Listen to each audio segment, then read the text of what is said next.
পরবর্তীতে আমরা এটাও জানতে পারি যে এই মেয়েটা তার এই নানার সাথে রাতের বেলা ঘুমায়, সে নিজেই বলছে। তো বিষয়টা হচ্ছে যে আপনারা দেখতে পাচ্ছেন যে সামাজিক যোগাযোগ মাধ্যমে আমাকে নিয়ে একটা বিষয় ভাইরাল হয়েছে, বিভিন্ন পত্র পত্রিকায় সেগুলো হয়তো প্রচার হচ্ছে। তো আমি আপনাদের বলবো যে এই বিষয়টার সাথে, যে বিষয়টা মেঘলা নামক একটা মেয়ে এবং আমার ছবি দিয়ে যে একটা অপপ্রচার করা হচ্ছে, অপবাদ রটানো হচ্ছে, এটার সাথে আমি কোনোভাবেই সম্পৃক্ত না। আমি এটার বিষয়ে কিছুই জানি না। আমি যদি বলি তাহলে বলবো যে এই মেয়েটা আমাদের এখানে পড়াশোনা করেছে, গত বছর পড়েছে এবং এর আগের বছরও পড়েছে। তো এর আগের বছর পূর্ণ বছর পড়াশোনা করার পরে সে আমাদের মাদ্রাসা থেকে চলে যায়। তো পরবর্তী বছর যখন মাদ্রাসা শুরু হলো তখন আমরা খোঁজ নিয়ে জানতে পারলাম যে কে কে আসে নাই। তো যারা যারা আসছে না তাদের মধ্যে সেও একজন ছিল, যে সে এখান থেকে চলে গেছে অন্য কোথাও। তো খবর নিয়ে জানতে পারলাম সে ঢাকা চলে গেছে, তারা বাবা মার সাথে থাকে। বাবা মা সৎ বাবা এবং মা অন্য কোথাও আগে বিয়ে বসছিল। তো বর্তমান যে বাবা আছে মেঘলা, তার মেয়ে না, বরং আগের বাবার মেয়ে সে।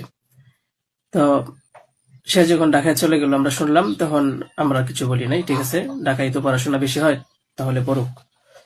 আমরা আমাদের ক্লাস শুরু করে দিলাম। কিছুদিন যাওয়ার পরে দেখলাম আবার এই মেয়েটা আমাদের মাদ্রাসায় আসছে। তো আসার পরে জিজ্ঞাসা করা হলো যে কেন, কি অবস্থা, কোথা থেকে আসছো? সে বললো যে ঢাকায় চলে গেছিলাম, এখন নানা ভাই জোর করে নিয়ে আসছে আমারে। আমি আসতে চাইছিলাম না, আমাকে জোর করে নিয়ে আসছে নানা ভাই। দেশবাসী, আমি আপনাদের সাথে শুধু এই কথাটাই বলতে চাই যে যে মেয়েটা এখানে আসতে চাচ্ছিল না, তাকে কেন জোর করে আনা হলো? তাকে জোর করে আনার পিছনে কি কারণ ছিল বা তার কি স্বার্থ ছিল?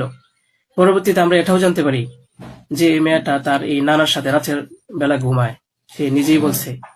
কেন বলছে? যখন আমরা জিজ্ঞাসা করলাম যে তুমি হিজাব পরো না, অন্য মেয়েরা হিজাব পরে, তুমি বুরকা পরো না, অন্য মেয়েরা বুরকা পরে, কারণ তার চলাফেরা সম্পূর্ণ আলাদা ছিল। আপনারা চাইলে গ্রামে গিয়ে মাদ্রাসার ছাত্রছাত্রী যারা আছে তাদের সাথে কথা বলে দেখতে পারেন যে সে সম্পূর্ণ আলাদা ছিল, তার কোনো কিছুই আমাদের কমনের ভিতরে ছিল না, আমরা তাকে কন্ট্রোল করতে পারতেছিলাম না।